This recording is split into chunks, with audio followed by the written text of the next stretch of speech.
Today we're going to review how to set up a CEEL paragraph and how to write it. So the first thing you need, we're going to use Egypt as our topic, but anytime we write a CEEL paragraph, you could follow this structure. So the main thing is when you're going to write a paragraph about Egypt, let's say, first thing you need to do is look through your notes. So you're going to want your notes, and you're going to look to see which area you really think that you can write about, something that you want to inform your reader about. And so once you decide, you make your CEEL chart, and a CEEL chart looks like this. So you're going to have the overall topic, and there's a colon because we're not quite sure yet what we want to do.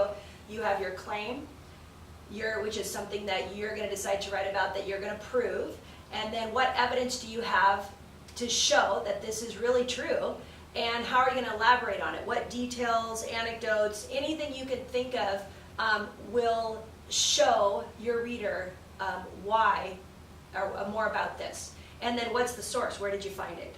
And then you're going to do as many pieces of evidence as you have, really. And then you're going to, at the end, make a link which connects it right back to the claim.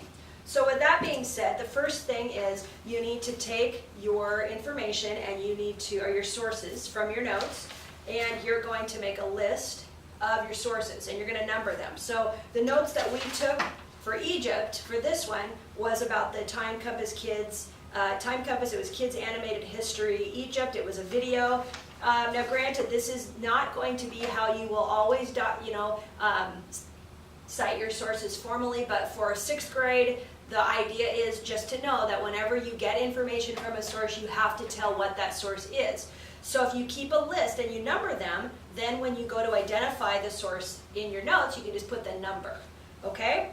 So for this particular class, I'll just review kind of what we did.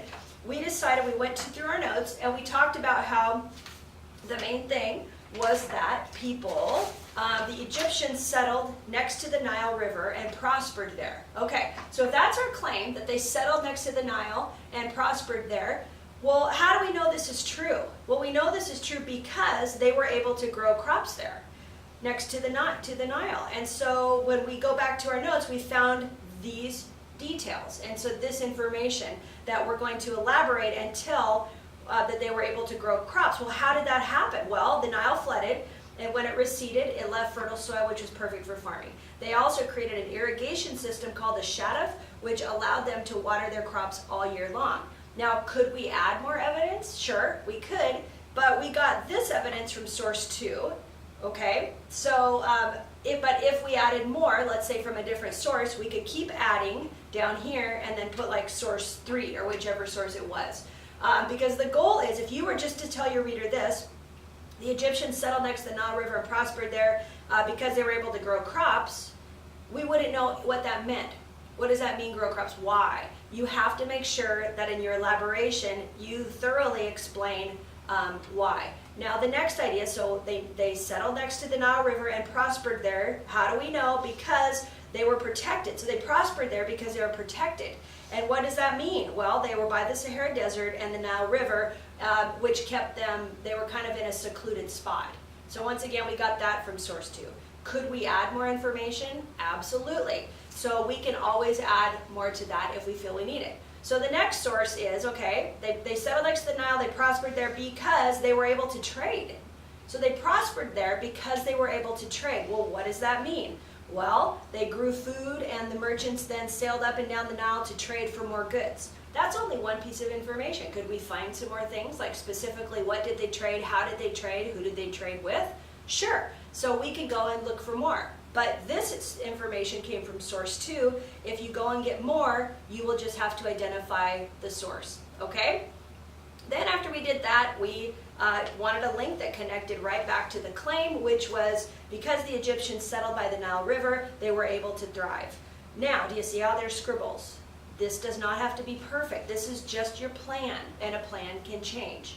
So then once you write your CEEL paragraph and you plan it out, and you can get more information at this point before you move on to another piece of evidence, you can add more information to your elaboration for your evidence 1 if you want. Okay, so the next step is you write it out. So you start with your claim. The claim right here is in yellow. The Egyptians settled next to the Nile River and prospered there. That's your claim.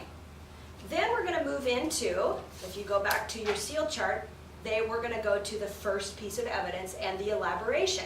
So how did we decide to do that? The Nile allowed them to grow crops because when it flooded and then receded, it left fertile soil. This was ideal for farming. They created an irrigation system called the shaduf, which allowed them to control the water. They were able to water their crops all year.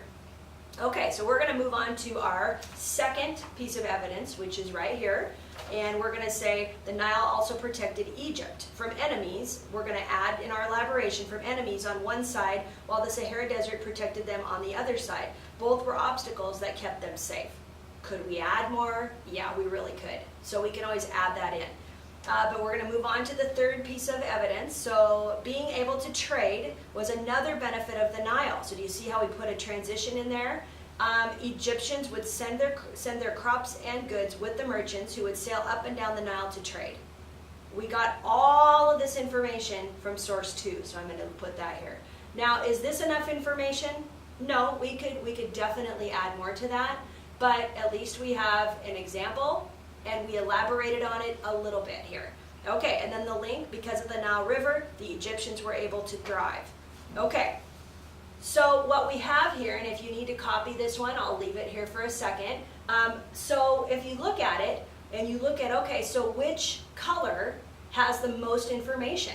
Well, it's the orange, which is the elaboration part. The elaboration is what gives your reader a good perspective. So it's really important that you spend a lot of time elaborating. Now let's say that you have a ton of information about the farming and being able to build the irrigation systems. Could you just have this whole paragraph be about the irrigation system?